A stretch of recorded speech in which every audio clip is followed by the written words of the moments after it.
I think there is a revolution in storytelling at the cable end, and I think people binge watch certainly.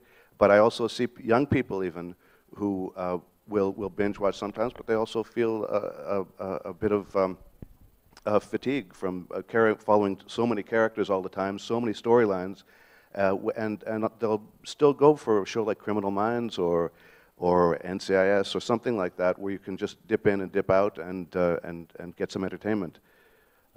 So I think there is a future for all kinds of storytelling at all kinds of budget levels. Thinking about the viewer, what viewers want, sometimes you do want to sit down and lose an entire weekend to a complete series of The Newsroom or Sopranos. And that's a gourmet meal, 3 courses, delicious. But sometimes you just want a hamburger. And so, and also the proliferation of channels that are showing back catalogue, showing archive, that has become a viewing experience in itself, dipping into that episode of Friends that you saw 20 years ago, but you can still sit down and watch it, or starting again from the beginning on something. I've watched it once, but I'm going to watch it again because I loved it. Viewers are very, I think, incredibly sophisticated, have big brains that can carry lots of storyline, things they haven't seen for 10 years, they can pop straight back into them. And I think making sure we are aware of our audience's sophistication that has grown with television, and making sure that's reflected in what's available. I mean, now it is to use a European term, a smorgasbord of things you can pick out, which is wonderful. As an enthusiastic viewer as I am a writer, and I love that I can flip through the channels and find 15-year-old Friends. One of our problems as writers in France is that Sopranos, Wire, even Breaking Bad doesn't work in France, even on Canal+. So it's something very strange because we talk all the day about that shows, but nobody wants to have one on the air because it doesn't work. It's too smart, maybe, I don't know. It's too art ready. Yes, ready, of course, because they just want to have the largest audience they could have with a show. And when you want to serialize your episode, you have to cheat. You have to find a way because you are on your characters, not on the story. You can end your story in one episode, but you try through your characters to find a way to serialize your project. But that kind of famous show we love, Mad Men, doesn't work on the air in France. So it's they say to us, okay, we would like something, like Breaking Bad, because it's a high concept, but not Breaking Bad, not drugs, and not the cancer, because no, cancer, it's too hard for our audience. And there is something very frustrating because we talk all the day about that show. We would like to do that, but we don't have, I think, the maturity on the network to now. I hope in a few years we try to do that, but now it's quite impossible. It seems to me that the serialized shows, why I like them so much is because they are so much more character-driven. You can spend a great deal of time just building the character, building the backstory, and then it rises with the plot rises sort of behind the characterization. Whereas with the straight episodic, it's more plot-driven and more action-driven. And then a show such as The Good Wife seems to be able to combine the two. You could dip into The Good Wife and dip out and not feel totally lost, or you could follow the characters. The reason I like television and not writing television and not cinema is that getting to know a character, turning that stone over and finding a new aspect of them. Or again, the Americans are great at it, but the problem I'm finding in the UK is producers are scared of it.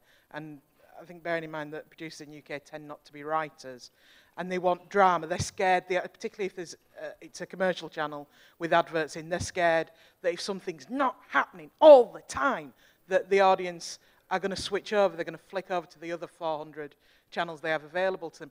I think it's patronising to the audience. I think an audience will give you a chance and will say, okay, I'll go with this little conversation over the dinner table, but you've got to give me something a bit further on. But if the character stuff can be just as revealing, just as much story in a little conversation than blowing a car up. I like blowing cars up, that's fun, but I like the conversations as well, and that's why I write telly. In Canada, we usually work with 13-episode series in broadcast, and often cable are the 6 or 8 or 10 now, but in the United States, it's still 22 and 26 hours of broadcast, and the slightly shorter 13 or 10 episode cable shows.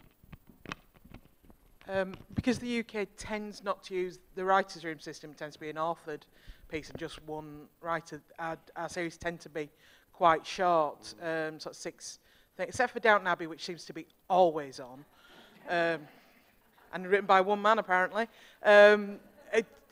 We have the shortest. I would love us to do longer runs, longer things, and use the writer's room system in order to achieve that. We're still very nervous about that in UK. I know that's going to get discussed later on. But I like something that I know is going to be a big chunk of time. But some stories just are 3-episode arcs, some stories are 2 parts, some stories are in movies. Yeah. But we just binge watched Happy Valley, which is 6, I think. Yeah. And in France, it depends of what, I don't know, maybe the weather, but it's from 3 to 12.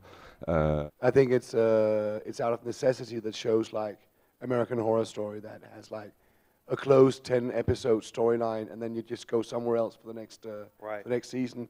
And also with True Detective, it's going to be like new characters, a new place, but the same kind of feel.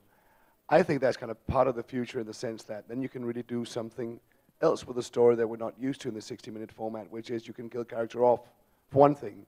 Watching shows like True Detective, American Horror Story, as well as the miniseries, it's more exciting because you know they can do anything.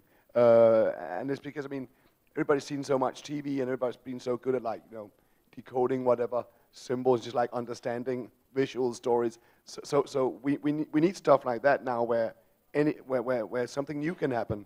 This is why Game of Thrones, I don't watch it, but obviously part of the attraction is that that people, I've seen a little bit, but I see many TV shows, don't worry.